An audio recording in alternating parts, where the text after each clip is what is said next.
Well, mostly, actually, most people would attribute, Blazers' performance to, in the past seasons, of course, to, the fact that they had a good structure, club structure, whereby they had a sponsor, so it was easy, and that's where they were, putting on, consistent performances. For those who are actually confused about the whole Blazers Telcom thing, Blazers Telcom, former Telcom women's team is actually now called Blazers, and that was after, of course, the sponsor pulled out a while back due to, well, financial constraints. So now it is Blazers and not Telcom. And as I was saying, Bwana Randiek, most have been attributing their performances to, of course, the fact that there's good structure in the club, there's sponsorship, so they get all the best players in the league. What do you have to say to that? Is it true, and is it going to affect the team moving forward? You see, it is true. It's a yes and a no. Let's take, for example, Wazalendo Hockey Club. Wazalendo Hockey Club are the runners-up in the men's category. Wazalendo Hockey Club is a self-sponsored club, yet they performed better than most of teams with sponsors. When you look at police have a better structure, but still, you see, police were knocked off one slot down by Wazalendo. Yeah. Green Sharks are self-sponsored, and they are doing well. So it is the determination and sacrifice. It is the culture. You see, these players must now develop a culture where they should understand that they don't have sponsors and that they have to fend for themselves. Blazers can still perform the way they've been performing. They just have to have attitude change, and they will make it. They have the players, and I don't see why they shouldn't make it. Okay. Yeah. When we start talking about the Africa Club Championship, as you say, the Blazers have to change their mentality, attitude, as you mentioned, playing knowing that they're not sponsors at the moment. But then again, their morale actually could affect the national team, as most of the players who form the national women's hockey team are actually more than 85% come from Blazers. So is that going to be affected too, the national team? No, I don't think so, because in the national team we know how to go out there and sacrifice. We just went to South Africa. I think I was in the same studio here. We discussed about South Africa when we came back. Yeah. We did not fare very well, and the resources were meager. We didn't have enough finances, but we still went out there with 7 million, and we stayed there for almost 15 days. We could not stay in the official hotel where teams were staying. We had to go and look for a hostel, which was much, much cheaper. And that's the only way to go.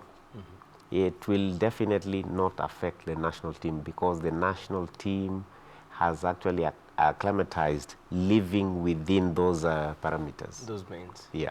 Okay, now for the Africa Club Championship, are we not going to see any Kenyan team, representing the country though? By the way, the tournament commenced yesterday. Exactly. So there are no teams. And look at it from this perspective. Yeah. We've had Blazers winning the Africa Club Championship title for 10 times now, and for the other teams who are supposed to be following in the footsteps, because we had the likes of Police, of course, pulling out of the competition a while back. Yeah. But moving forward by next year, maybe what are we doing to ensure that, well, we don't have a repeat of this case that we're experiencing at the moment? Definitely, I can assure you that we will not have a repeat of the situation, because we are going to deal with the clubs as soon as they win the tournaments. We have already engaged Wazalendo, and we are also engaging Butali, so that come first quarter of next year, they should tell us that they will be able to attend or they will not be able to attend. So we can now give these opportunities to other clubs. And then we see how to work with them, how to encourage them, how to help them find the finances to attend the tournament. But as you say, the top clubs, these top teams are the ones who pulled out of the competition. But if they themselves could not manage to, maybe participate in the tournament, what makes you think that maybe the smaller teams are, up to up to the task? You know, one, it is prior planning. I can assure you teams like Wazalendo will be able to attend. If they start planning for the tournament now, they'll be able to raise enough funds to attend. Yep. And it is a habit of mine. I formed the habit of actually engaging most federation heads, different sports when it comes to sponsorship. And this is the question that I wanted to answer. I always ask this question. What do you need to do to make the sport more attractive, hockey specifically, to the sponsors? You see, the first thing we have to do is awareness. And then we have to market the game. The support base has to expand. And how do we do that? You see, by getting more people involved. And we have to go back to the clubs. You know, clubs are the teams that participate in the league. They are the people who have the funds. So we should work with them so that they can work with their funds, so that they can make it possible, you know, when they are playing. You know, they should not be playing with empty stadiums. You know, it should be the Gor Mahia style, but not to that level. At least we should get clubs getting their funds to come in to support them. Of course. Apart from us also going out and, you know, marketing the games. And that's why we've brought in the masters. Masters are veterans. So these are people who played hockey before, and we want them to come back now and play hockey. And we want them to bring their families, you know, when they are playing, just to increase that the fan base. And these are the people, most of them, actually some of them had corporates. So these are the people also we are trying to get, you know, to inject in sponsorship to promote the game. Yep. But now when you speak about taking the game to the people, getting more people involved, getting more people to become fans of the sport and all that, which then again brings me to this. And it's an issue that we had discussed the last time you were here in studio, whereby we talked about sports infrastructure in regards to hockey. So where are we at the moment? Because well, most of the games are played at City Park. And going forward, moving forward, if that pitch, of course, is exhausted in the years to come, in the seasons to come, maybe in the next 2-3 seasons, we'll have to be looking for alternatives whereby we can host those matches. What happens then? No, you're right. The ground has outlived its usefulness. We cannot organize any international tournaments on that surface, and we need a new surface like yesterday. What we have done about a year ago, we did our proposal to the ministry, but the procedures at the ministry changed, and the budget was given back to us, the quotation was given back to us, and we were informed that we have to go through public works.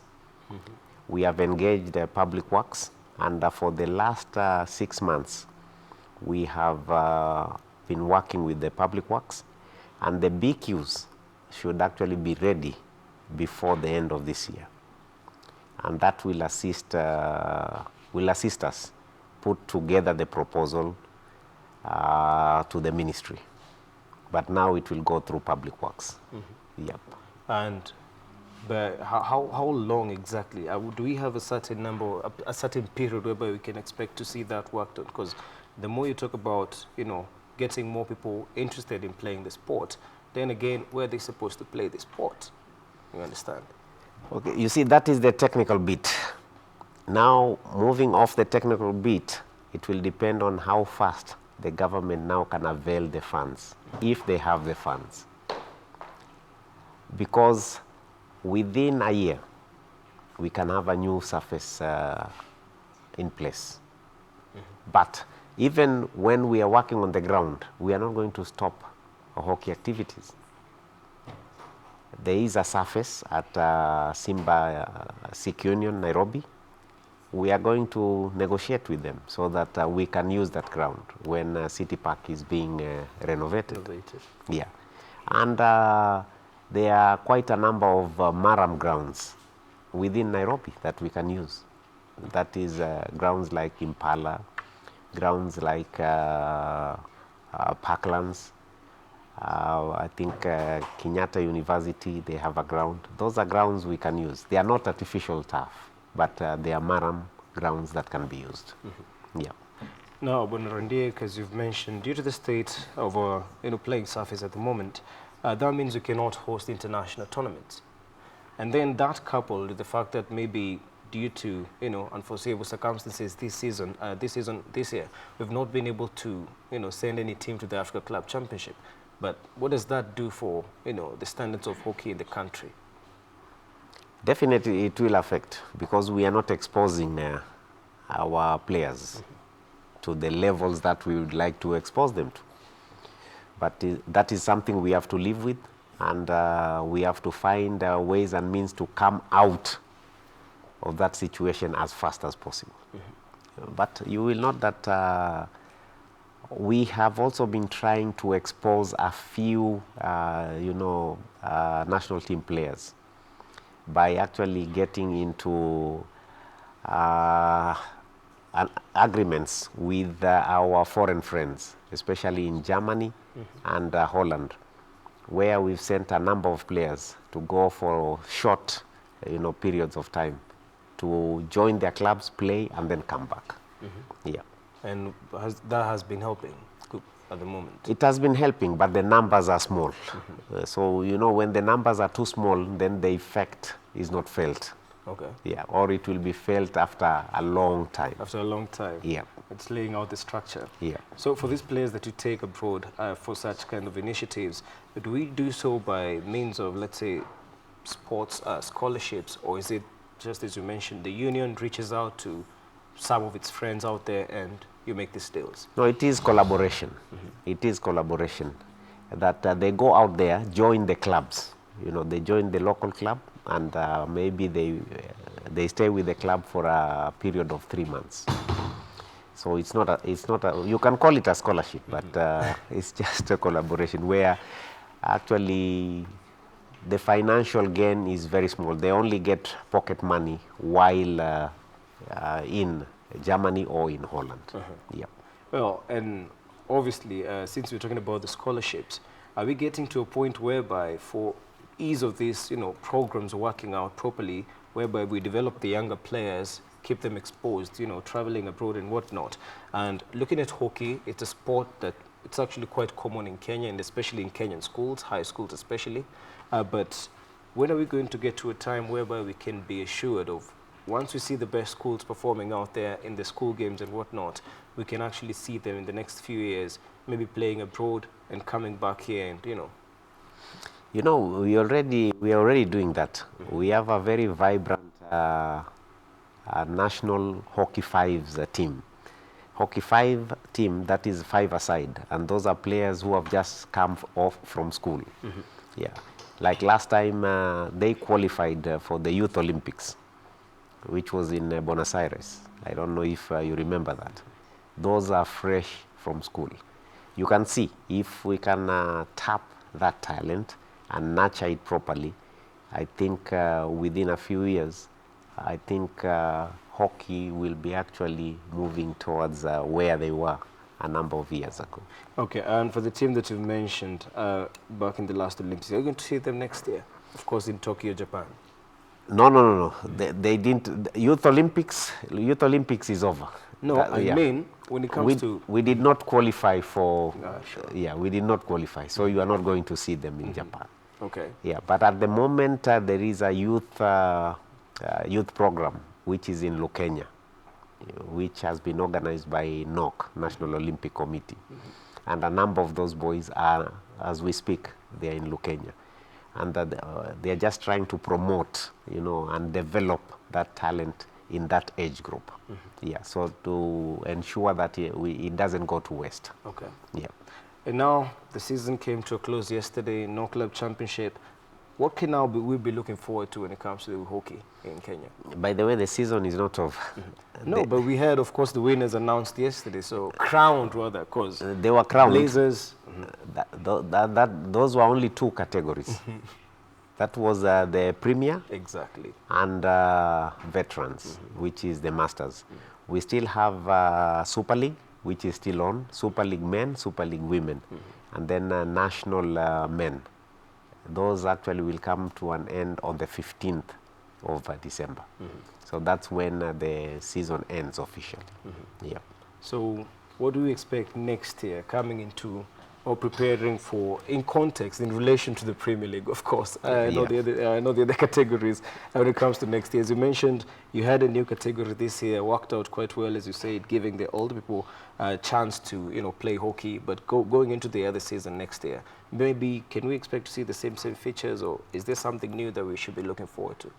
The categories will remain the same, but there are quite a number of new teams coming in. Yep. Okay. So there'll be an expansion, not in the Premier. Premier will remain the same, but in the National. That's where, because the new teams, when they come in, they commence their journey from National. So we are going to have about, we are still negotiating with some clubs, but we have about 6 clubs who have actually shown interest, and we are just working the logistics to see if they can come on board. Okay. Yeah. Now, maybe finally, you see, when it comes to the younger kids, of course, we have university kids playing the game, like USIU, for example, which finished second in the women's category in the Premier League.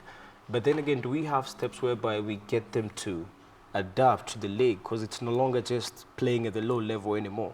They're coming into a senior level. How do we do that? How do we ensure that the transitioning is quite, appropriate for younger players at their age?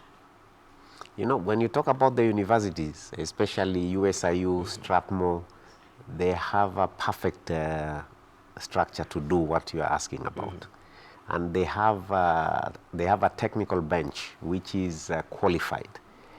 Because if you talk about USIU, their former coach, Tom Olal, is the coach of the women's national team. Yeah. When you talk about Strathmore, their coach is Meshak Senge. He is the coach of men's national team. So, and he's got his staff. And most of these guys are qualified coaches licensed by Kenya Hockey Union. So they are technically qualified.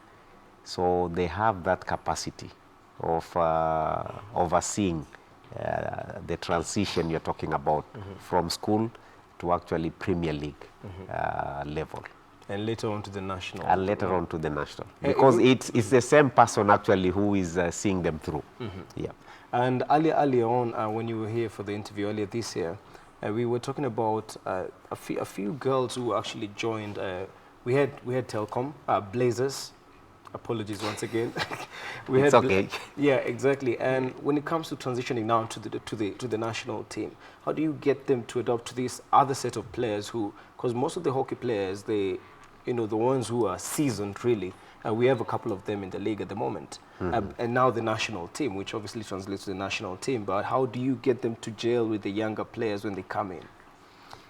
You see, the first opportunity they get to gel is during the local competition.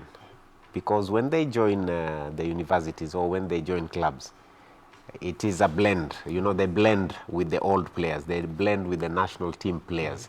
So they just don't come as a bunch of freshers, into the game. No. They do that. And then we have also a development team. That one, I think, I've never heard you mention that. We have a development team at the City Park, which actually is engaged every Saturday from 8 to noon. And there are different categories playing, starting from age 6 up to age 20. That is also an avenue where we use to actually help people who are transiting. And then this program is run by all the national team coaches. We have, and then there's a national coaching and development committee which runs that show. And here we have developed a number of technical people who we give out to actually work with different players at no fee. Yeah. Now, since you mentioned the development part of it, You see, like, let's say other sports, we have football whereby we are developing an under-15 team for the future. We have rugby, which is the same case. But what about hockey? What are we doing at the moment to ensure that once we are done with the players currently playing the game, we're still going to maintain the standards here in Kenya? In fact, we have two categories that we are nurturing as we speak. We have under-16s and we have under-18s who are already there. Because come next year, come 2021, the under-18s will actually be taking place in either Egypt or South Africa. Yep. And, well, for the national team, for the exposure, are we going to see any friendlies coming up at the moment whereby we can, you know? Not this year, but next year, yes. Yep. So who are we in talks with at the moment? We're in talks with our Asian friends. That is Bangladesh, India, and Pakistan. Yep. Okay. Even before the road to Tokyo that took us to South Africa, we had invitations from both Pakistan and Bangladesh. We just had to get our airfares, and they were going to take care of the rest. And that one we could not manage. So definitely that guarantees a sporting hockey future here. And also in Africa, because since you've mentioned only the partnerships with the Asian countries and whatnot, how about here in Africa? You know, most of the African countries suffer the same disease we suffer. Yeah. So, because you'll never hear, when you talk about Africa hockey, you'll only hear South Africa, Egypt, Nigeria, Ghana, and Kenya. You never hear Malawi, Zambia, Tanzania, Uganda, Zimbabwe. But they have hockey teams. Haven't we had a long time to fix this? Finances? Everything, really. You know, national team is the responsibility of the ministry. We can only try and, assist. But any national team is a responsibility of the government. You know, we participate in tournaments, but you cannot participate in tournaments without preparing a team. And preparing a team is more expensive than participating in a tournament.